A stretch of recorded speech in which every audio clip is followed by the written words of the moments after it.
you ever told yourself that you're too old to study the law? I have someone I want you to meet, and he already answers to doctor. He's 79 years old, and right now, he's one of my law students. Stay with us to hear from Dr. Alexander. So today's question is one we hear more than any other from people thinking about going to law school. Am I too old for this? And before I can say one more word, the honest answer is no, of course not. There's no age at which the law or people stop learning or the law becomes unlearnable. The law is ever changing. So let's put a number on it. Dr. Alexander, our guest, is 79. So across American law schools, roughly 1 in 5 students is 30 or older. So traditional is common, but it's not the same as only.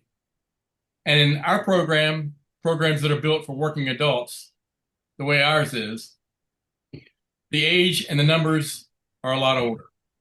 People in their 30s, 40s, 50s, and well beyond earning the degree every single year. Yeah, and that's really exciting to see that over the past years, what has been happening. And obviously we have Barclay University is actually tailored for that. We structured our university not just with respect to flexibility. We have the students in mind, our older students, we have them different age range from 30 to, any age that it can be. But the important thing is we make the school so interesting, so it's exciting that it's so different from non-traditional school. And as we'll be talking to Judge, we see how Judge fit into this whole thing that properly illustrate the topic for our discussion today. And speaking of that living proof, there's no better person to take that fear apart than our guest and our fine student and gentleman joining us today. Let's bring him in. Dr. Alexander, welcome to the Barclay Brief. It's an honor to have you. It's an honor to have you. Let me set the stage for our listeners. You've already earned the title of doctor and have many careers under your belt and behind you, and a wealth and a world of experience that you bring to life and the program itself. You've lived an incredible 79 remarkable years, and now you chose to be a law student in my classroom. So I have to start with the elephant in the room, the question that everyone is wondering: why law and why now? Okay. So another way of saying that is, how does that make any sense? Okay.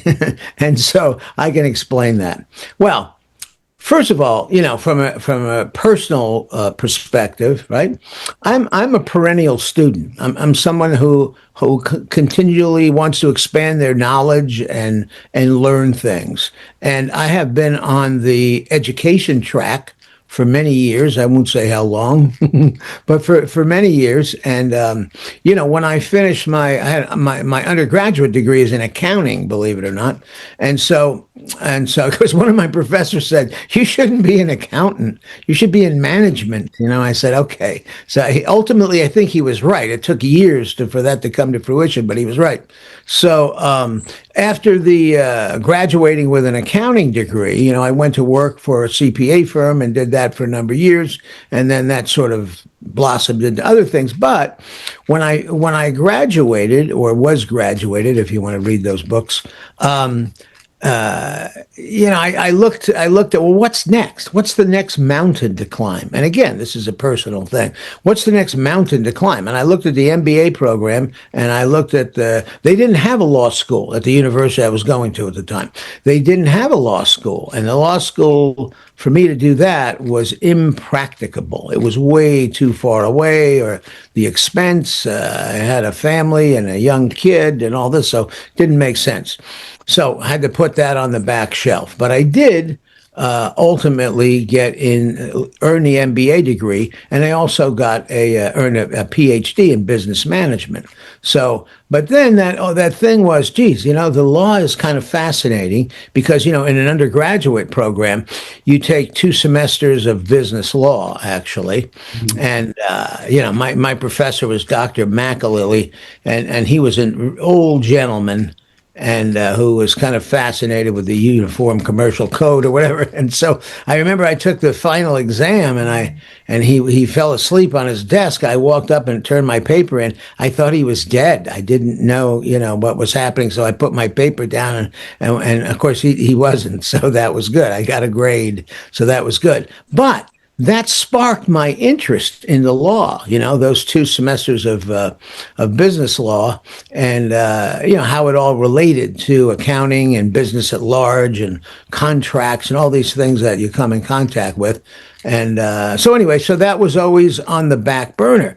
Then what comes along is Cavalla International University. And of course, way back when I was originally studying these things, there was no internet. It was before you went to the library and had big, thick books and read those books is how you did your research. Okay, so anyway, with the advent of the internet, it brings it right into your home. I mean, you don't have to travel or whatever. This is the real benefit. I can't say enough about that. And I watched the evolution of that in academia. I watched these older professors say, and I must say, I was on the same, I had the same ideology as they had.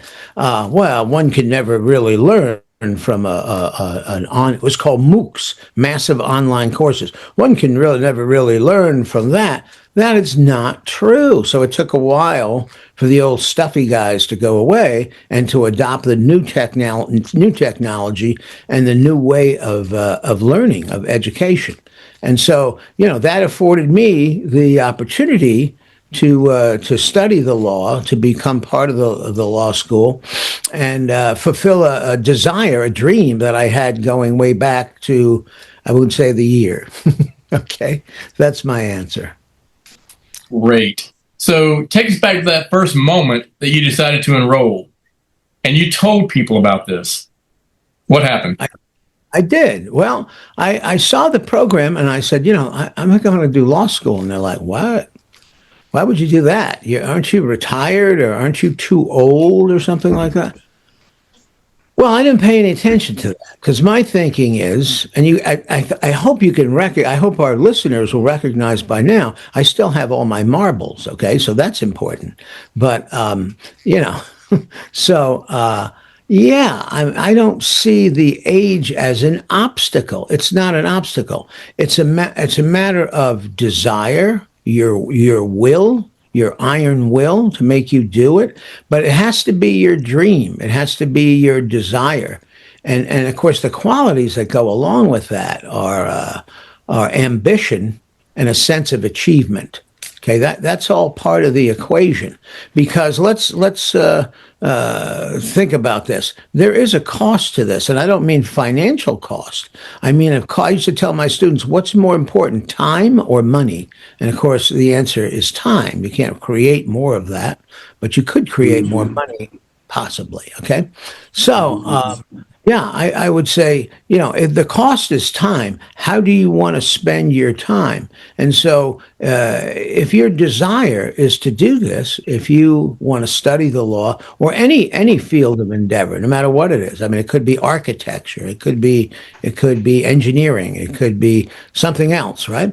Whatever lights your fire. And it's, I had a military career as well. So yeah, I've done quite a few things. And people said to me, well, how did you like your job in the Marine Corps? I said, it's not a job. They went, what do you mean it's not a job? It's not a job. It's a calling. Mm-hmm. You've heard the call.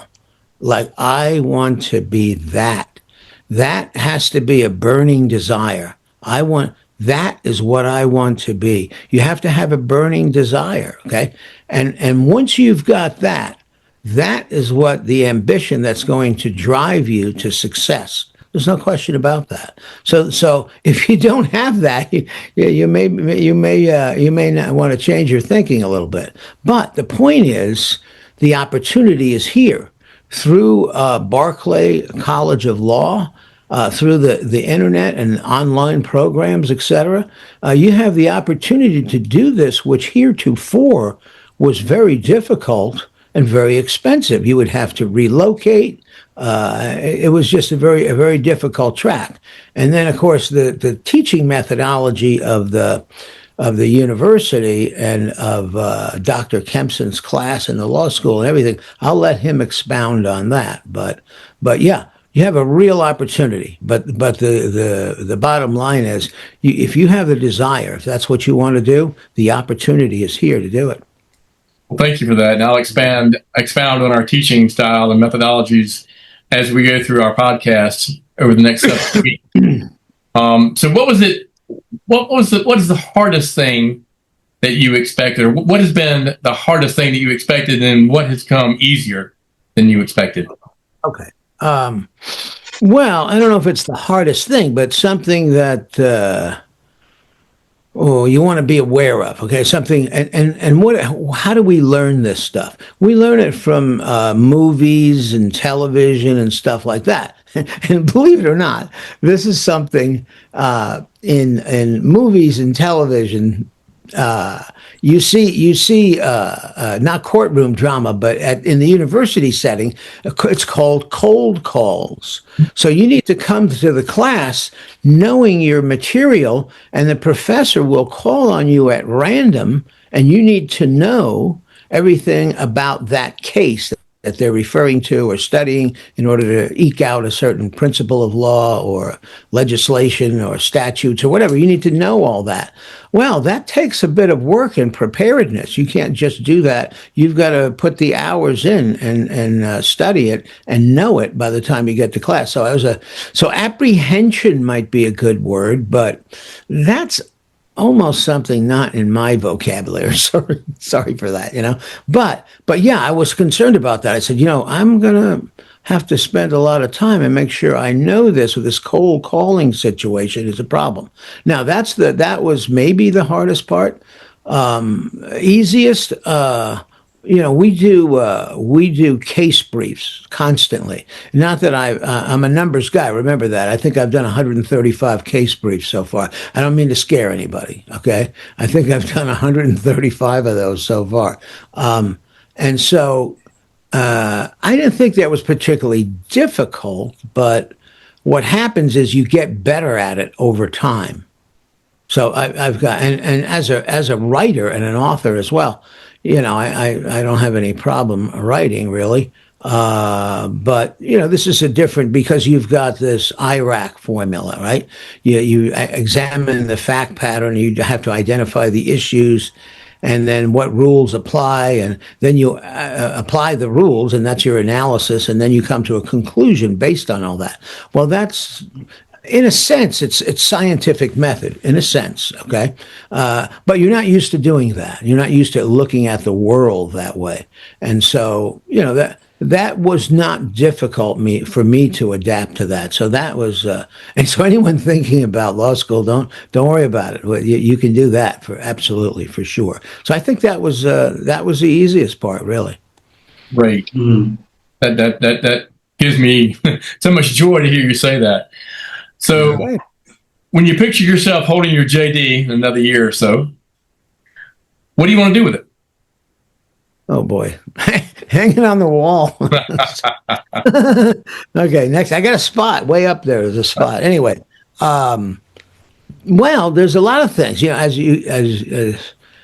you have mentioned previously, there's a lot of things you can do with it. You can sit for the bar exam, study for that, take the bar exam, and become a practicing attorney. That's one avenue, one thing you can do. You can work for a company and be their in-house legal counsel, and you could do that. You could be a public defender. You could do that. There's a lot of different things you could do. You could work for another law firm, which I would recommend you do, right, to learn the ropes, so to speak. Been there, done that. Okay, in the accounting field is what I'm talking about. Usually, when you get out of school and you start to work as a CPA, you really don't. You know a lot of theory, but the practice is what you've got to get down. That takes a year or two to get that to where you're really feeling good. I would guess or surmise you wouldn't want to go to a lawyer. It's like, hey, here's my degree. I just graduated. I'm going to defend you in a murder trial.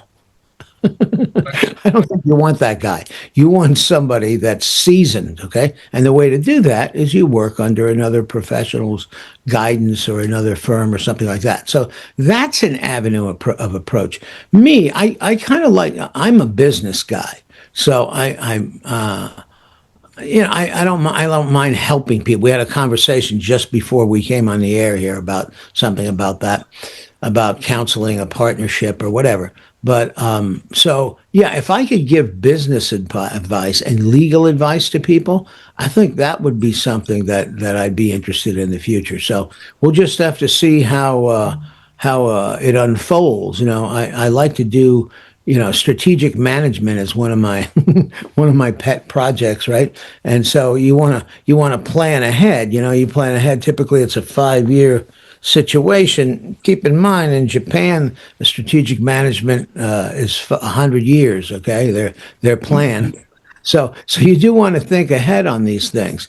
But in my situation and what's going on here, I'm going to let the future sort of unfold on its own a little bit here, without getting too deep into some theoretical, philosophical discussion. I'm going to kind of let things unfold a little bit. Let's see how they go. And of course, the other thing is yeah, I'm a teacher at heart. I'm a perennial student, but I'm also a teacher. I've done quite a bit of that. Apparently, I enjoyed that. I like sharing the knowledge with people. So that's part of my path, so to speak. Excellent. And as I've told y'all before in class as well, there's also across the private sector and the public sector, there are governance and risk compliance departments and agencies that pay very good money for folks with JD degrees for that very reason. So now we're going to talk about some myths and kind of debunk some of those myths with a couple questions and answers with you, if you don't mind, Dr. Alexander. So I'm going to name 4 things that people always tell themselves to stay out of law school, besides the procrastination part. All right. And I'd like for both of you, Dr. Alexander and Dr. Williams, both from the institution side and from Dr. Alexander's side, from, as the inside man, so to speak, kind of respond to both of them, if you don't mind. So the first myth 1, I will be competing with 21-year-olds and I will lose. What do you think? Not a problem. Not a problem. And the reason you're asking this, I presume, is that in law school, if you bring a lot of life experience to the table, so to speak, this is going to help you in judgments. It's going to help you in decision making. Okay, and it's going to be part of a motivator or whatever. So yeah, there might be, the model is the young person graduates college. They go to college at 18, they graduate 22 or whatever, and now they're in law school. So now they're in a graduate program. But and they might be very bright. There's no question. I've been in college with them. Okay, very bright. Okay, but what's the depth of their life experience? It's not very deep, and it's actually not very broad. There's 2 dimensions there, and so that's probably a limiting factor. What they know is what they read in the book the night before, but they don't have a way to expand on that. And I'll give you an example. I watched, and I'll even tell you the year, what the heck, 1972, the first trial that was ever televised in the United States, a murder trial. And I knew the person who was on trial for murder. I'm not going to mention any names, although it's public knowledge. Anyway, so I was able to watch that murder trial and the outcome, how the evidence was presented, what the prosecutor had to say, the witnesses, and then the jury's final decision. And it was a bit shocking, actually. But anyway, I got to watch that. So that was a personal experience that I had. And that was part of my frame of reference in maybe the class the next day, something like that. That's something a 22-year-old doesn't have.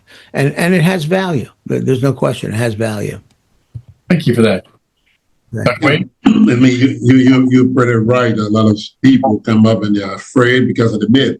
Hey, it's going to be too hard for me. It's a lot of reading. Those lawyers, all of them look so smart when you see them with their suits. I'm not sure I can live like those guys. I can measure up to them. But no, law school is actually not like that.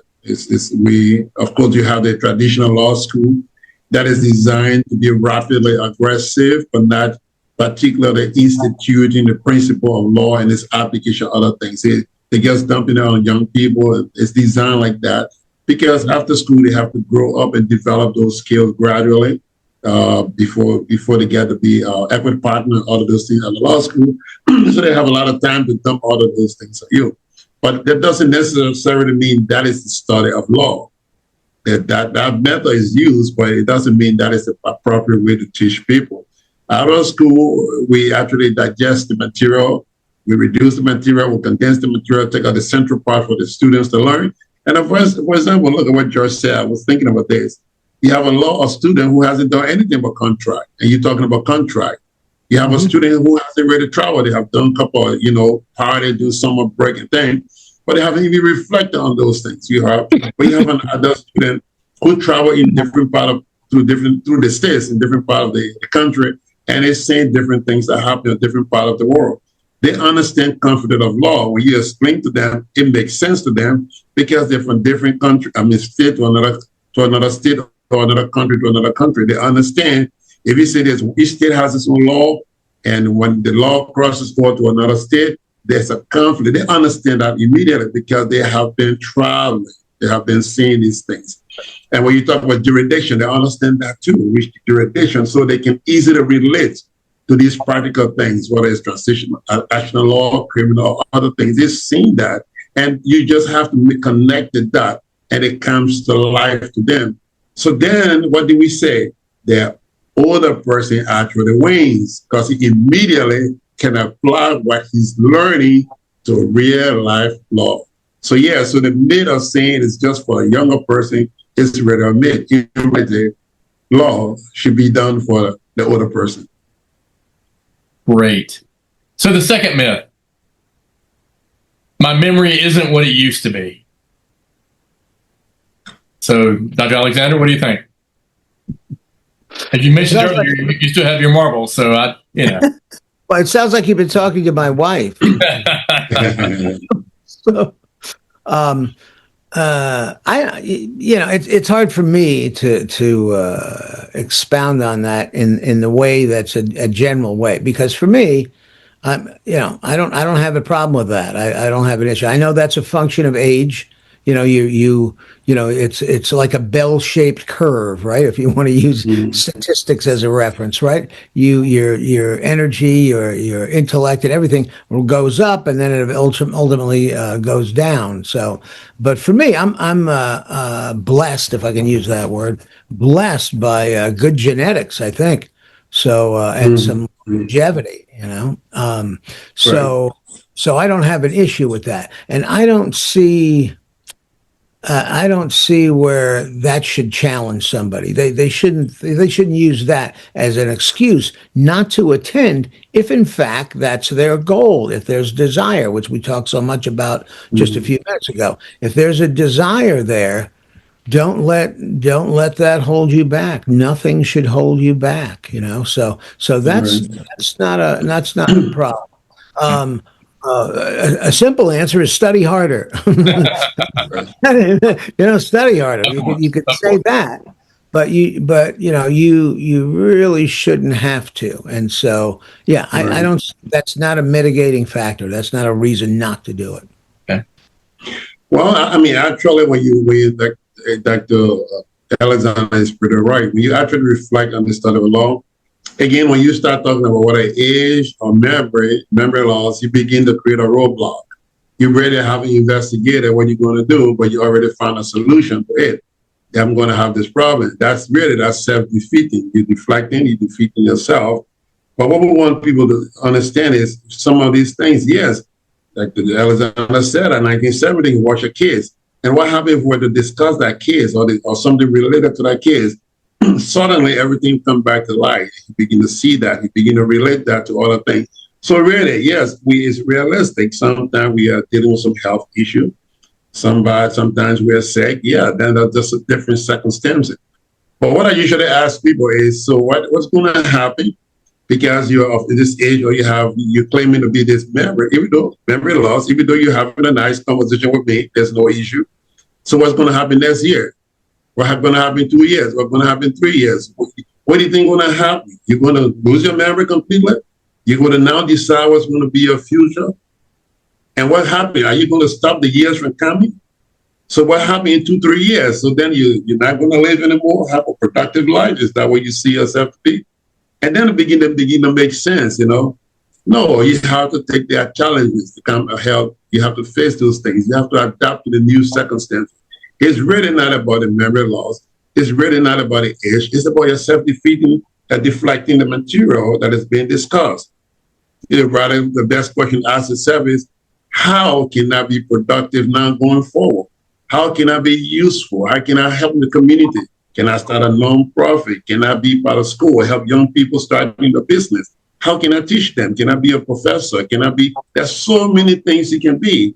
Now you took the time to raise your children and other things, but you always do have a productive conversation. So the matter of talking about memory is not a material. Instead, the question can be, how is the program going to be presented?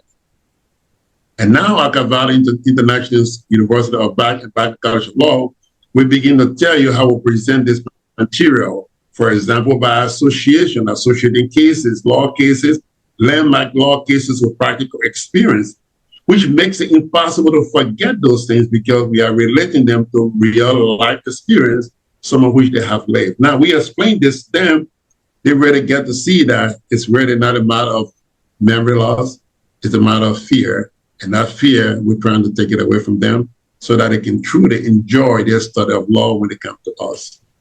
And that's the crux of today's entire podcast is dispelling these myths and assuaging that fear.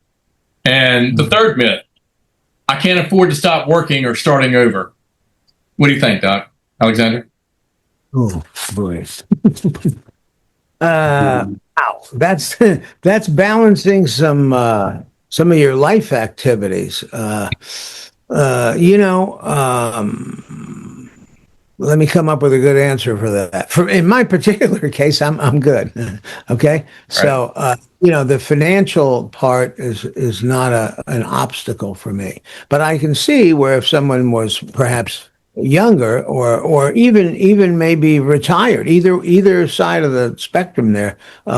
Yeah, that can be a challenge. The idea is to simply sort that out, develop a plan for yourself, how you can do it. Again, there's always going to be an obstacle. There's always going to be some kind of an obstacle. You got to figure out how to overcome that. It's that simple. There's got to be a way. There's got to be, and oftentimes they'll say, there's a work-life balance, okay, to figure that out. And there's a way around that. In some programs, I have taken a program in the past, and I guess I'll say what it is. Okay, it's the MBA program. That can be difficult. In that situation, I did have a work-life balance scenario that I had to work out to make it all work, and there was a lot of pressure in that program too, because your assignments were due on Wednesday night by midnight, and this was an internet program, by midnight, and if you didn't have them turned in, you got a 0. Okay, so it was a tough program, and so there was a lot of time pressure.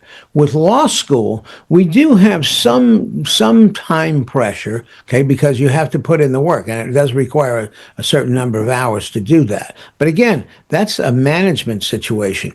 You have to do some planning and some organizing. This is part of the definition of management. Some planning and some organizing to be able to accommodate what demands are being placed upon you by whatever program it is, okay? And in this case, at law school. So you have to be able to do that. And then The financial arrangement, that's the same thing. You've got to do some planning and some organizing, and maybe do a cash flow statement, a balance sheet to figure out, where you are, and what your income is, what your expenses are, and this sort of thing, and be able to plug all that in. And again, that is a function of management. You got to be able to organize yourself to be able to do that. I hope that answers the question for everybody. It does. It's easier Yeah, it does. It does. It does. It does. I mean, and it's true. When you go to traditional ABA school, they tell you when you're working full time, you have to go part time, or when you're doing the only way you go full time in the law school is to do part time work, and it makes life really difficult. But that is designed for younger people, right? What we do here at Barclay College of Law, at Cavalla International University, we ask ourselves, professor asked himself, the dean, what do we expect the student to learn from this course? He read 12,000 pages, 15,000 pages, 1,500 pages. Well, is he going to remember everything? We said no. So what we decided to do is to teach the fundamental idea, principle, the core value of that course that he's never going to forget. He's going to understand. So we sink it down, that core value to them. So really, whether they're working or not, they come to an hour or two class, they remember the core value every week.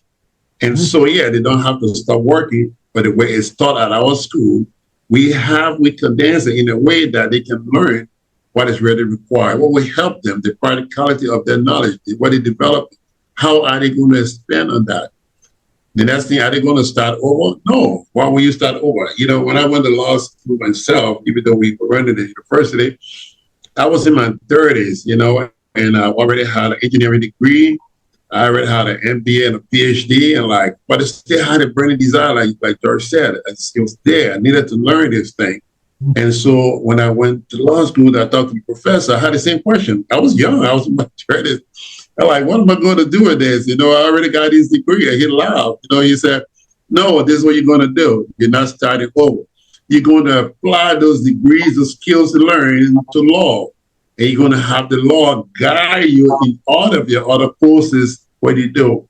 And so, no, all of our students come in, the experienced students, they're not going to be losing, they're not going to be starting over. The law is rather going to be guiding them to enhance their credibility, their knowledge, skills, and other things they have developed over the years. You begin to package it all together. And of course, I find it so helpful that I listen to him because I became a professor, the president of the school, and doing all of this stuff. And it's such a great idea to know that you are really learning, but you won't start over. You just apply that to what you already know and you be better at it. And then to capitalize on that, that last, and the last myth we're going to debunk is it's simply too late to have a future in the law. And that goes exactly to what you were speaking right there. So we'll switch it up this time. Dr. Williams, you can go first. What do you think of that? Yeah, that's what they say. Again, I asked them, what happened to 2 years from now? What happened to 3 years from now? You're going to put yourself in the room and lock the door and don't have anybody see you? And I say, I have people say these things to me 20 years ago, and it's still alive. 30 years ago, they're still alive. Nothing has changed. But the ones that have changed, look, now we have a president that is 80 years old, okay? And he's still productive. We got things happening around the world. When you look into the U.S. Congress, you see the average age of people. When you look around the world, the industry, when you look at the news, who's reading the news today? Most of the average news reader from CNN and other places, British broadcasting station, they're not young people. Yeah, they have a few young people there, but these people are midlife people. They're 70, 80, and some of them are never going to retire. So the point is, it's not late. It's just a matter of starting another opportunity. Retune your life and saying, maybe I raised my children, maybe I did this career I first did not like, but that's what came before me. But now I got a choice to learn something else and see how well I can be productive. Maybe as we spoke to some student, he said, I'm a pastor. I'm fine at what I'm doing, but I want to be a politician. I want to be a lawyer. Some of them say. And now we say, well, this is how you're going to do it when you come to us.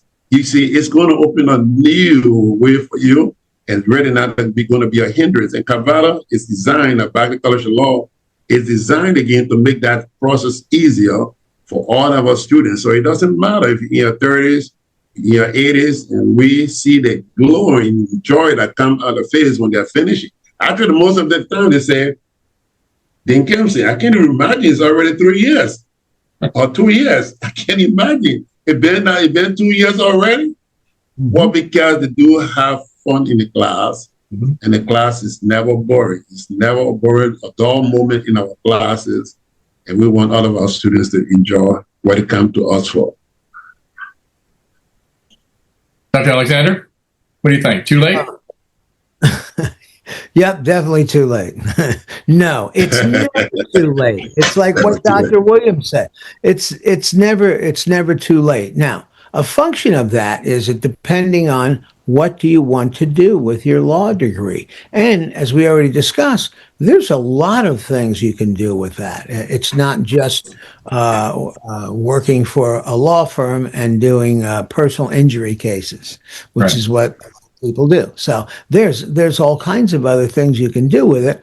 And as Dr. Williams just mentioned, what are you going to do? Just shut down and it's over and that's it? No, you're going to continue on no matter what. So yeah, a year will go by, 2 years will go by. You can't stop the clock.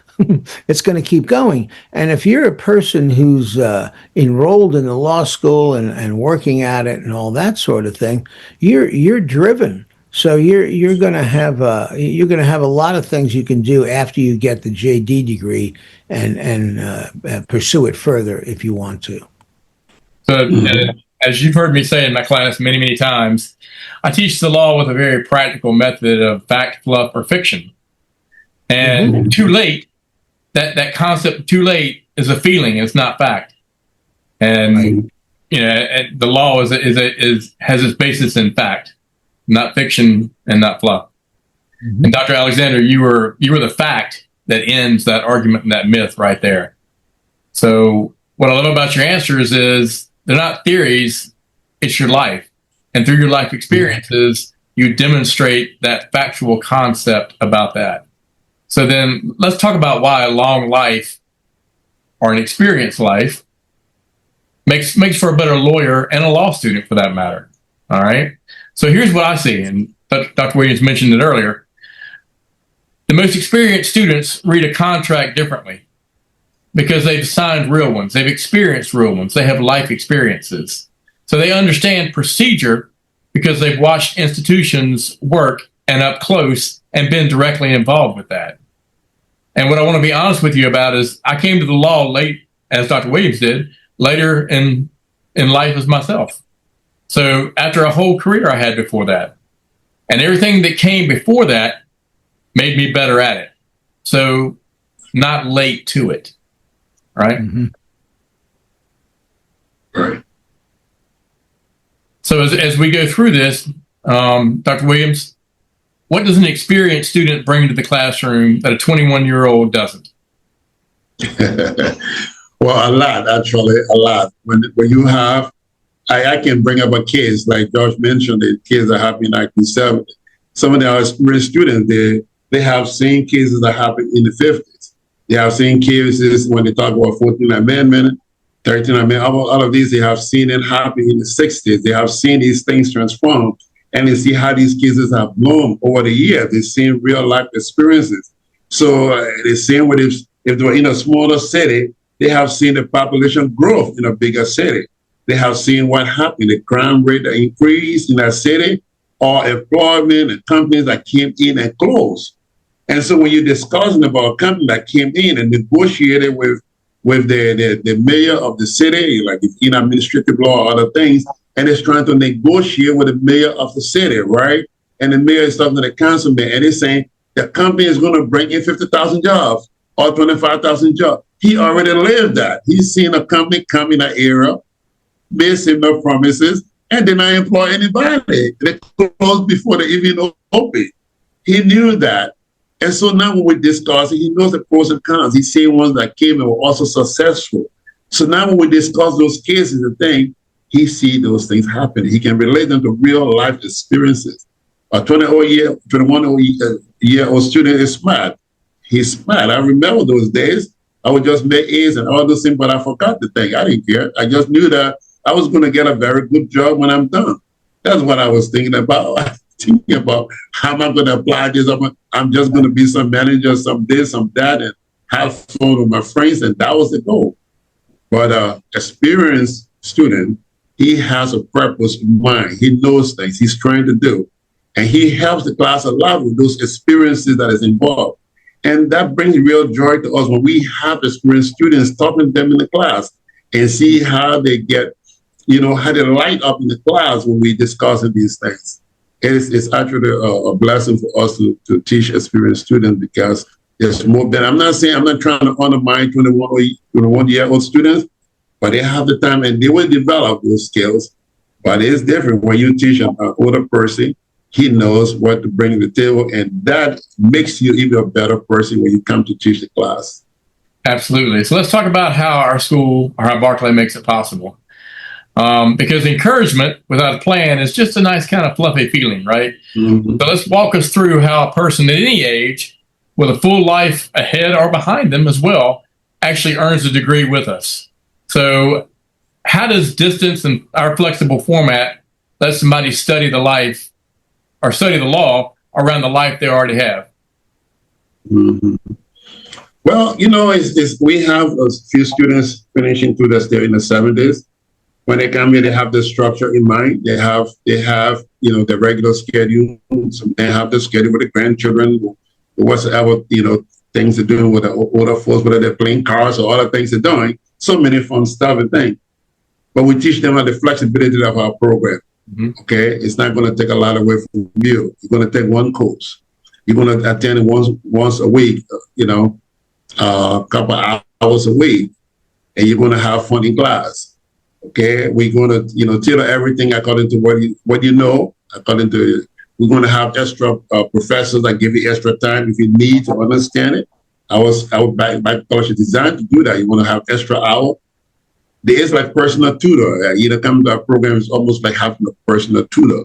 We take our time to help our students understand the material and to appreciate the material. So at the end of the day, it's never rated about, I don't have the time. It's just developing that motivation. And when they talk to us, when we explain this to them and the experience that we have with other students, most of the students we talk to, they get the like what we say and they come into the program. So yeah, it's no barrier. Even financially, we make, law school costs about $100, $400 to $200,000. Our school is around $22,000, and we give partial scholarship to most students.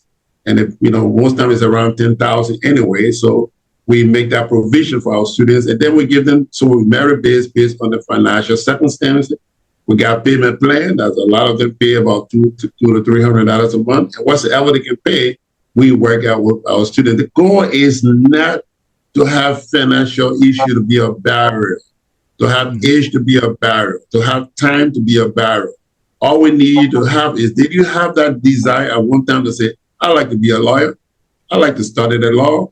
And once you have that inclination, come to us and we'll make it possible for you.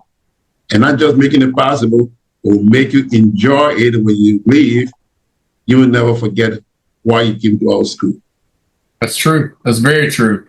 So speaking as faculty and from the administration side, our pacing, our faculty access, our guidance is personalized attention for every one of our students. We keep them engaged. We keep them engaged not only during our class time, but throughout the week with current relevant legal issues. Because as I tell my students, and when you come to my class, you'll hear me tell you again, that in order to learn the law, you must live the law, meaning it's all around us. It's part of our everyday life. So the awareness that you have becomes much greater at that point, which indeed helps your learning. So, Dr. Alexander, I want to give you the last word before we send people off, because no one, really would hear this from me. They should really hear it from you, because we're talking about barriers and excuses and things of that nature. So the person listening right now has been telling themselves for years that they're too old to study the law. So what do you want to say directly to them? Yeah, that is a myth. That is a falsehood. you can do that. And as Dr. Williams pointed out, this is the vehicle, Cavalla and Barclay College of Law. That's the vehicle for you to get it done. It's an opportunity, and I want to say a rare opportunity. If I've got a friend who started law school at 60 years old, and he wound up with $200,000. Here's the financial side. He wound up with $200,000 worth of debt at the end, and then actually the first law school went defunct, and then he had to transfer to another law school. So he had a very difficult challenge to get where he is. He is now a mediator for one of the courts in New York City, actually. So success story, very good. But what obstacles he had to overcome, and then the financial part. What Dr. Williams just laid out for you is, we're going to make this possible for you. We're going to tailor the program to you. The most important thing that you need to bring to the table is the desire and your iron will to get it done. If you've got that part, we'll take care of the rest. So you can't ask for a better opportunity than that. And as you said, I'm the best one to answer that question. That's why I'm here. Okay. So there you go, folks. If at 79 years old, Dr. Alexander can open the law book and is extremely successful in my classes with some spirited debates and sometimes winning, sometimes losing, sometimes, much to his chagrin, going away with tactics that he didn't know before, then please reach out to our admissions team. Go to our website. You're more than welcome. I'll have you sit in one of my classes as I have had all of my students do first. If you want to see how we teach, come sit in our class. Come join. Come join the discussion. Come join the debate. Come join the life that is the law with us and with Barclay College of Law. So, Dr. Williams, would you like to close? Yeah. I mean, that's a good privilege we offer to anybody. You just send us a message and say, I want to see how this is done. You guys talk so well, so glowingly about this thing. I want to see it in real life. Come on. I said, come on, sit in one of our classes and get to see how it is done. And I tell you, when you're done, before the end of the semester, you will sign up with us if you truly want to learn law. So look, no excuses. It's never about being too old to learn. It's never about that. It's like, is there something that can help me? Give me a little helping hand along the way so I can do. So I don't have to pay $200,000. And that is at Barclay. We studied the different structural universities from Harvard, Cambridge, Oxford, and other schools and see how they have been teaching. And then we created a system at Cavalla University, Barclay College of Law, that will be more effective for our students, whether they're older or the young. And you know why I like to close with this statement? A line that is commonly attributed to C.S. Lewis. He says, "You are never too old to get another goal, to set another goal, or to dream a new dream." And Barclay is here to help you reach that goal and to remove all the excuses, all the barriers you have been putting before yourself, to open that path for you to actually learn the law. Dr. Williams, Dr. Alexander, thank you for your time and your candor. And folks that are listening, I'll see you in class. Don't be late. Thank you. All right. Thank you very much. Thank you.